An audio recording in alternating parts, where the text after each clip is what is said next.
조용한 아침의 나라 조선. 그 땅을 향한 하나님의 사랑을 전하기 위해 복음을 들고 조선 땅을 찾은 백안의 서양 선교사들. 아직은 쇄국 정책과 신분제도로 인하여 종교의 자유가 없던 조선 땅에 교육과 의료를 통한 복음 사역으로 조선 땅의 아픔과 미래의 희망을 전해주던 그들.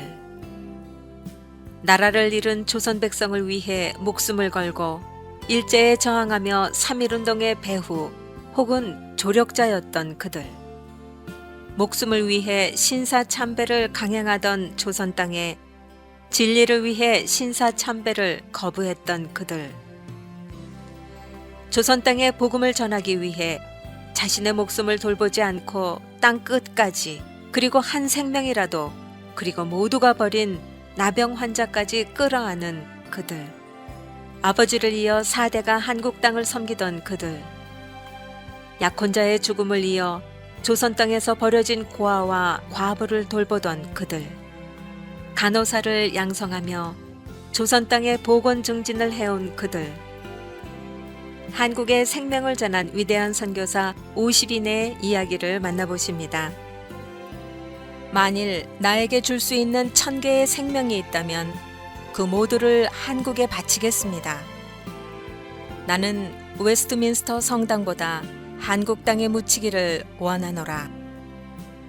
오늘은 무어 선교사를 소개해드립니다. 사무엘 무어는 1846년 9월 15일 미국 일리노이주에서 목사의 아들로 태어나 1889년 몬타나 대학, 1892년 시카고 맥코믹 신학교를 졸업했다. 그리고 1892년 아내 로즈, 그레이함 리 선교사와 함께 46세의 나이로 한국에 들어왔다. 그는 마펫이 시작한 성경 공부반을 도우며 1893년 곤당골, 현재 승동교회가 자리한 곳에서 교회를 시작했다. 무어는 서울에서 사회 최하 층민인 백정을 대상으로 선교 활동을 펼치며 신분 제한 철폐 등 백정의 권리 보장과 계몽에 힘썼다. 서울 근교의 순회 전도로 많은 교회를 설립했으며 평양신학교에서 한 학기 동안 학생들을 가르치기도 했다. 무어는 고된 사역을 하다가 폐결핵에 걸려 한국 선교 14년 만인 1906년 제중원에서 숨을 거두었다. 당시 선교사들은 공식적으로 복음 선교를 내세울 수 없었기에 교육과 의료 사역을 통해 왕실과 상류층의 신뢰를 쌓으며 조심스러운 행보를 했다. 그러나 무어는 직접적인 방식을 취하며 백정들과 같이 사람 취급도 받지 못하는 이 땅에 가장 낮은 자들을 대상으로 복음을 전하는 길을 택했다. 서울 종로구 연지동에는 미국 장로교 선교사들이 거주하는 작은 마을, 일명 선교 언덕이 있었다. 내한한 선교사들은 그곳에서 1년 정도 한국어 교습을 받으며 한국 문화를 천천히 답습하고 각자의 선교지로 보내졌다. 하지만 무어는 이런 공식적 절차를 밟지 않고 한강변 초가집에 사는 백정들과 직접 생활하며 그들에게서 한국어를 익혔다. 그래서 무어가 백정들에게서 배운 한국어는 욕설과 상스러운 표현이 뒤섞여 있어서 선교사 단체에서 보는 한국어 시험에서 언제나 낙제를 하곤 했다. 그러나 무어는 자기 방식으로 빠른 시간 내에 한국어를 배워 한국말로 설교를 할 수 있게 되었다. 무어는 승동교회를 비롯해 동막교회, 대현교회, 용산교회 등 25개의 교회를 설립했고 기쁜 조류라는 배를 만들어 한강에서 복음을 전했다. 그는 김영옥, 천광실 조사를 대동하여 황해도의 백촌군과 평산군, 경기도 북부 지역, 강원도 지역까지 순회 전도 사역을 했다. 천광실 조사는 특히 무어 선교사의 지도로 서울 마포 동막교회의 첫 한국인 목회자가 됐다. 백정을 상대로 복음을 전한 그에게 무서운 것이 있었겠는가. 강원도에서 황해도까지 동서횡단을 하며 복음을 전한 무어는 1898년에서 1899년에 강원도에서 활동하며 2년 동안 12개의 집회 장소와 6개의 교회를 세웠다. 무어는 순전한 복음주의자로서 한국의 문화 풍습이 복음에 반한다고 생각할 때는 과격한 행동도 서슴지 않았다. 무속 신앙과 불교 등 한국의 고유 문화에 대하여 무어는 과격할 정도로 부정적이었다. 당시 문화 풍습 중 하나로 사람이 죽었을 때 석가의 가르침을 요약한 다란이경을 시신과 함께 태우면 극락에 간다고 사람들은 믿었다. 무어는 오직 예수를 통해서만 천국에 갈 수 있다고 전하며 복음의 정신에 맞지 않는 한국의 전통적 문화 풍습을 폐지하려 했다. 또한 1892년 고종의 소유인 북한산 불성을 지팡이로 때려 파괴하여 무리를 빚기도 했다. 특히 무어는 선교 방식에서 알렌과 갈등을 겪었다. 알렌은 무어를 다루기 어려우며 걷잡을 수 없다고 호소했다. 고종의 종교 금지령으로 알렌은 선교사들에게 순회 전도 활동을 자제할 것을 당부했지만 무어는 이를 거부하며 고종을 만나게 해달라고 알렌에게 부탁했다. 알렌이 거절하자 무어는 고종이 회개하고 복음을 수용해야 한다고 주장하면서 자기에게 설교를 허락해 줄 것과 원활한 순회 전도 활동을 보장해 줄 것을 요구하는 서신을 보냈다. 그러나 무어는 끝내 고종을 만나지 못했고 알렌은 길거리 전도를 하며 고종의 개종을 설득하는 무어의 직접적인 선교 활동을 비난하는 편지를 미국 선교부에 보냈다. 당시 한국의 신분 제도 하에서 백정들의 삶은 비참했다. 그들은 거지보다도 낮은 신분이었고 대물림되는 신분 제도에 의해 구속되어 살아가는 소망 없는 존재들이었다. 백정들은 기와집에서 살 수 없었고 걸을 때는 항상 허리를 구부리고 다녀야만 했다. 비단옷이나 집신도 신을 수 없었으며 자녀가 태어날 때까지 망거는 물론 머리도 묶지 못했다. 무어는 그런 백정들에게 복음을 들고 찾아갔다. 무어는 제중원의 에비슨 의사와 함께 관자골 백정구역을 종종 왕래하며 진료를 했다. 한 번은 백정 박가가 콜레라로 인해 알아 누웠다.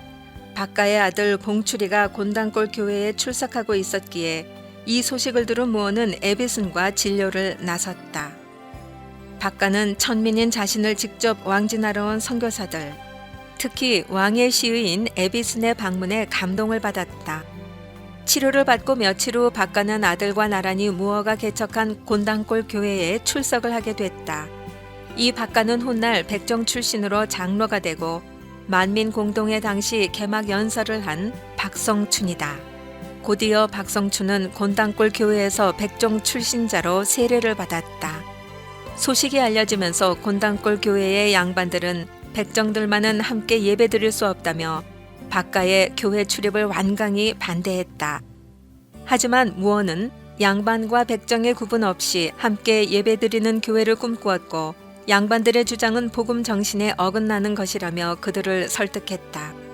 신시성을 가진 양반은 자신들을 위한 자리를 따로 마련하고 백정을 뒤편에 앉혀 한국의 전통 풍습을 지키자고 중재안을 내놓았지만 무어는 이마저 들어주지 않았다. 이에 실망한 양반들은 말없이 곤단골 교회를 떠났고 결국 백정들을 뺀 양반들이 자기들끼리 예배를 드리기 위해 1895년에 광교 근처 홍문수골에 교회를 세웠다. 1899년 가을 곤단골 교회가 홍문수골 교회로 들어감으로써 두 교회는 무어의 주관 아래 재결합에 성공했다. 분립한 지 4년 6개월 만이었다. 양반과 백정이 같이 예배를 드렸던 승동교회는 1911년 백정 박성춘을 장로로 피택했다. 물론 하루아침에 백정에 대한 차별의식이 바뀌지는 않았다. 백정 박가가 몇 번이나 장로로 추천되었다가 떨어졌던 것이 그 예의다. 한편 무어는 1895년부터 본격화된 백정 신분 철폐 운동을 적극 후원했다.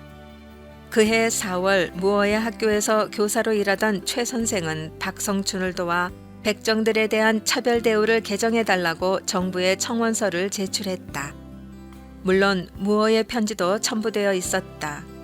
이때 콜레라 방역의 큰 성과 덕분에 에비슨이 왕실에 가 치하를 받게 되자 에비슨은 무어 선교사가 귀뜸했던 바대로 백정도 상투하고 갓을 쓸 수 있도록 해달라는 탄원서를 작성해 고종에게 전달했다. 고종은 이 탄원을 받아들였고 이는 백정 해방의 결정적인 계기가 되었다. 가히, 에비슨과 무어의 환상적인 합작이 성공한 광경이었다. 이런 노력으로 1895년 6월 6일 백정 신분을 철폐한다는 포고문이 거리에 나붙었다. 무어 선교사는 이 기쁜 소식을 전하고자 자신의 사비로 포고문을 만들어 전국에 배부하고 백정 스스로 자신들의 인권을 회복하도록 크게 계몽했다. 박성춘도 자신들의 신분 해방을 이스라엘의 출애굽과 비교하며 기쁨으로 동료 백정들에게 복음을 전했고 그를 통해서 많은 백정이 진짜 복된 소식을 들을 수 있었다. 1898년 서울 종로에서 열렸던 만민공동회에서 박성춘은 무어의 도움으로 개막 연설을 했다. 민중의 대표로 백정이 목소리를 낸 것은 놀라운 일이었다. 박성춘은 계몽운동에 힘입어 자녀의 교육에 힘썼다. 그의 아들 박봉출은 이름을 박서양으로 개칭하고 에비슨의 주선으로 제중원 의학교에 입학해 6년간 공부를 하고 1908년 1회 졸업생으로 한국 최초의 외과 의사가 되었다. 1913년부터 1918년까지 세브란스 의학 전문학교의 교수로 재직했고 후에 만주 간도 지방에 가서 병원을 열고 교회와 학교를 세웠다. 그의 누이 박양무도 이화학당을 졸업하고 정신여학교에서 교편을 잡았다. 후에 선교사 마르타 헌틀리는 링컨의 노예 해방운동과 맞먹는 무어 선교사의 백정 해방운동이라 고백했다.